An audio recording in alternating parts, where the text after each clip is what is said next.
तो कलयुग सोने में कलयुग को बास मिला, राजा परीक्षित चले गए। और राजा परीक्षित ने एक के बाद मृगया के लिए अर्थात शिकार खेलने के लिए मुकुट धारण करके जंगल में गए। जंगल में जाकर दिग्भ्रमित हो गए। जब मार्ग भ्रमित हो गए तो राजा परीक्षित भूख और प्यास से पीड़ित होकर भ्रमण करने लगे। तभी राजा परीक्षित को एक आश्रम दिखाई दी। उस आश्रम में राजा परीक्षित प्रवेश किए और आवाज लगाने लगे, भाई कौन है? आश्रम के अंदर से कोई प्रत्युत्तर नहीं आया। तो इधर उधर जब अपने नयनों को घुमाए तो उन्हें एक ऋषि दिखाई दिए। ऋषि अंतर मन से भगवान का स्मरण कर रहे थे। वो तो इस लोक में थे ही नहीं। भगवान का स्मरण करके उनका मन तो परमात्मा के पास पहुंच गया था। अब आवाज लगाएं ऋषि को कहां से सुनाई दे।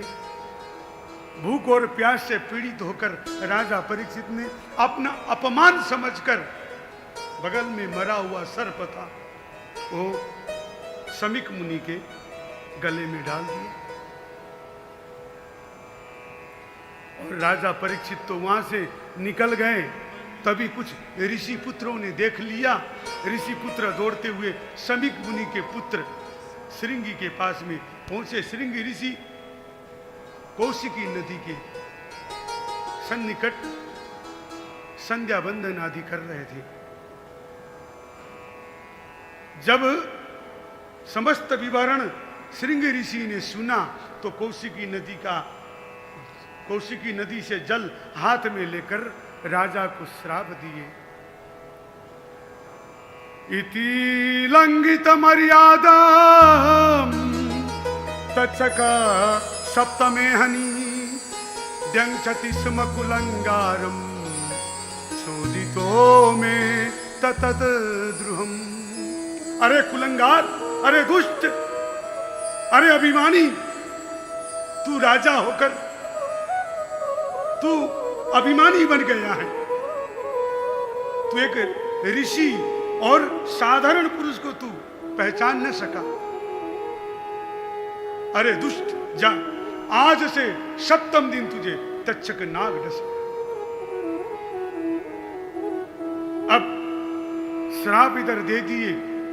श्रृंगी ऋषि दौड़ते हुए अपने पिता के पास में गए। जोर जोर से रोने लगे।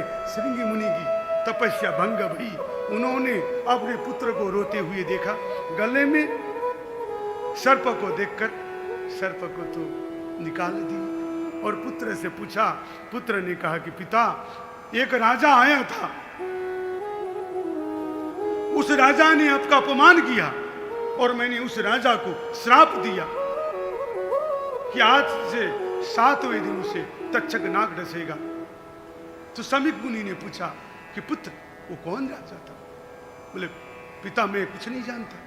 श्रमिक मुनि ने योग दृष्टि से देखे और अपने पुत्र से कहा, अरे दुर्बुद्धे, अरे नालायक, अरे नादान, तूने धर्मनिष्ठ राजा को श्राप दिया। ये कलयुग के कारण उनकी मति भ्रमित हो गई। इसीलिए उन्होंने इस प्रकार का कार्य किए। अन्यथा ये तो भगवान के अनन्य भक्त हैं, ये पांडवों के पौत्र हैं, ये धर्मनिष्ठ राजा हैं। अरे दुष्ट, तूने ये गलत किया। और समीक मुनि ने अपने शिष्यों से कहा, जाओ राजा को जाकर अवगत कर दो। राजा भी जब आश्रम अपने भवन में पहुंचा और मुकुट जैसे ही राजा ने निकाल कर रखा तो राजा को भी पश्चाताप होने लगा। ये मैंने क्या किया? एक सिद्ध संत का मैंने अपमान किया। मेरे जैसे राजा को धिक्कार है। मुझे कोई कठिन दंड मिलना चाहिए। मैं राजा होकर ऋषि का मैंने अपमान किया। मैं जाता हूं, मैं ऋषिवर से क्षमा याचना चाहता हूं। और जैसे ही मुकुट धारण करे तभी राजा की मति भ्रमित हो जाए। बोले मैं क्यों जाऊं, मैं तो राजा हूं, वो तो ऋषि है। अब जब मुकुट रखे, जाने का मन करे, मुकुट पहने, अभिमान प्रकट हो। ऐसा क्यों? ऐसा इसीलिए एक जरासंध नाम का राजा था। उसने अनेक राजाओं का मुकुट छीन छीन कर राजाओं को कारागार में डालता और उनके मुकुट में से तनिक सोना निकालकर इकट्ठा करता। उन सब राजाओं का छीना हुआ स्वर्ण से निर्मित वह मुकुट था। इसीलिए ध्यान दीजिएगा, छीना हुआ धन में भी कली का निवास होता है।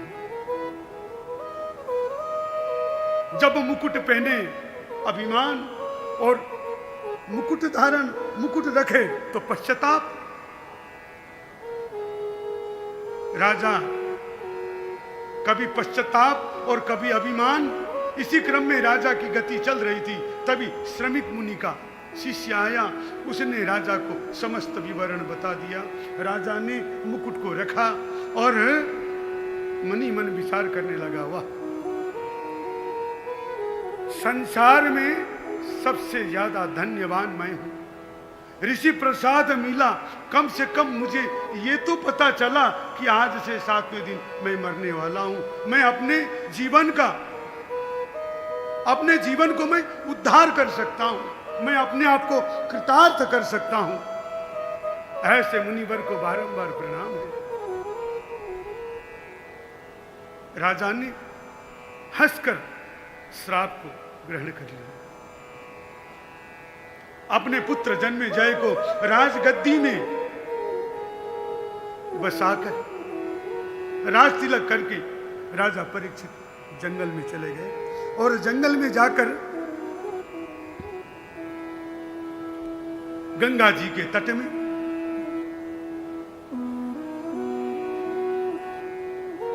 उत्तर प्रदेश में सुकताल बोल की जगह, जो गंगा जी का तट है, वहां जाकर राजा परीक्षित बस गए।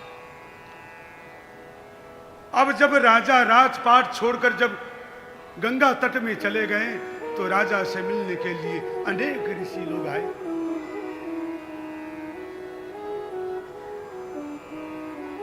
अनेक ऋषि, जब ऋषियों का आगमन हुआ तो राजा परीक्षित सबसे एक ही प्रश्न करते थे कि म्रियमाण को क्या करना चाहिए। लेकिन राजा परीक्षित को संतोषजनक प्रत्युत्तर नहीं मिला। तभी व्यास नंदन सुखदेव जी का आगमन हुआ।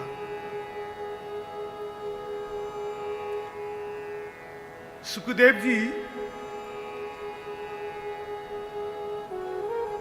को जब पता चला कि राजा परीक्षित गंगा तट में अनशन में बैठा हुआ है, तो सुखदेव जी राजा परीक्षित से मिलने के लिए आए।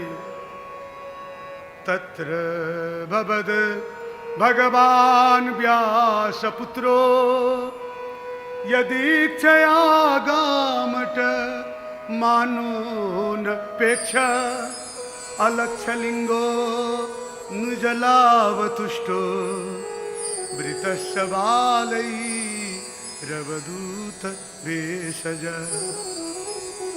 कैसा था सुखदेव मुनि का स्वरूप? तत्र भगवान व्यासपुत्रो, भगवान कहा गया है, मानो स्वयं भगवान व्यास पुत्र बनकर आए। जिसने गर्भ में रक्षा की तो क्या उद्धार नहीं करेगा? तो आज भगवान व्यास पुत्र बनकर आए। इसलिए भगवान का नाम सदैव स्मरण करते रहिएगा। भगवान आपके परिजन बनकर भी आ सकते हैं। जरूर नहीं वो शंख चक्र धारण करके आएंगे, आपका पोता बनकर आ सकते हैं, आपके नाना बनकर आ सकते हैं, दादा बनकर आ सकते हैं। तो यहां भगवान तत्र भवद भगवान व्यासपुत्रो, और कैसे थे?